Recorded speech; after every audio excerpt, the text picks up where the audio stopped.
buhay ang ating mga kapatid. Talagang alam kong magala kayo. Galak kayo sa umagang ito dahil tayo magkakasama ng diriwang sa araw ng pesta niya mangyayari. At muli tinatanong ko, bawat isa sa inyo dito, sino ang gusto ng gantimpala sa umagang ito? Sino ang gusto dito ng gantimpala matapos ang Feast of Tabernacles? Hallelujah! Diba? Kung yung ibang mga sekta, pag natapos niya sa ibang gawin, meron din sa atin. Pagkatapos natin, meron tayong pagkatapos natin ang Feast of Tabernacles. Hallelujah! At sa mga bagay na ito, ay meron po tayo tatlong hakbang na kailangan gawin upang makakamtan natin ang gantimpala. Una po rito ay dapat po ihanda po natin ating mga puso at isipan. Dahil alam naman natin na kailangan natin hindi na po katawan ng ating prepare. May hirap po pag katawan lang ng ating prepare pero hindi ko kaya ng utak natin na puso ay talagang hindi ko sila mag-coordinate. Kahit anong lakas natin, kung hindi kaya ng isipan natin at puso, ay wala rin pong mangyayari. Dahil dito po tayo sa kamanggaan, hindi lang po basta para lang sa bakasyon tayo. Diba? Alam ko na lahat tayo ay maraming napanig sa magdiriwang na kapesta na ito. At para natin siya mangyayari dahil yung mga kamain na din sa atin mangyayari sa gawin natin. Hallelujah po ba yun? Hallelujah! So mga kapatid, tulad po ngayon, na maaga po tayong nagigising. Siyempre, iba sa atin, tulad mo yung mga diwa.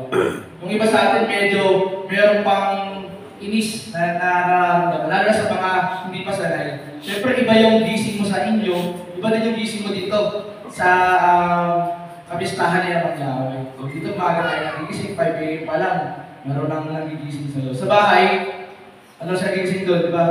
7, isa pa nga, 10, tapos sasabihin nanay mo, tanghali na, tulog ka pa.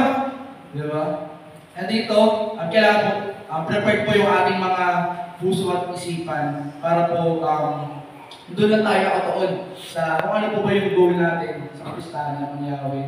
At hindi lang po tayo nakagol sa mga dapat nating gawin sa kapistahan na ito. Hindi lang po tayo ay pinanaktis namin yung mga pagkukunin namin. Dapat ma-perform namin dito sa kapistahan ng Yahweh. Hindi lang po yung doon tungkol. Kundi, paano ba tayo ginabayan niya mangyayari sa pang-araw-araw natin, sa mga nagdaan na buwan, hanggang sa dumating tayo dito sa Tabernacles. Alam ko na marami tayong pagsubok na pinagdaanan, at lalo na mahirap na pagsubok yung bago mag-Feast of Tabernacles. Meron talagang pagsubok na talagang mabigat.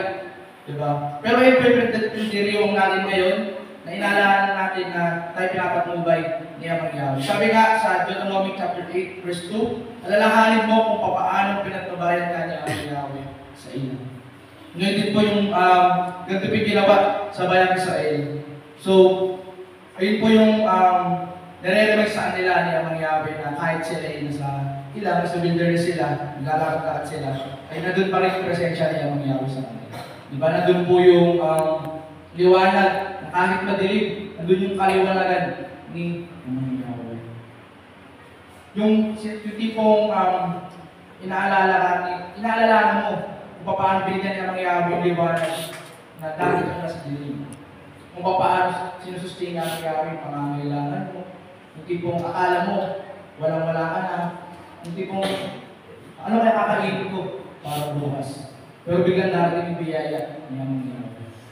Yung paano mo inaalala, yung binigyan ka pa niya ng Yahweh ng pangalawang buhay. Diba? Ay yung mga inaalala natin dito. At paano nakakabangon tayo muli sa mga pagsubok.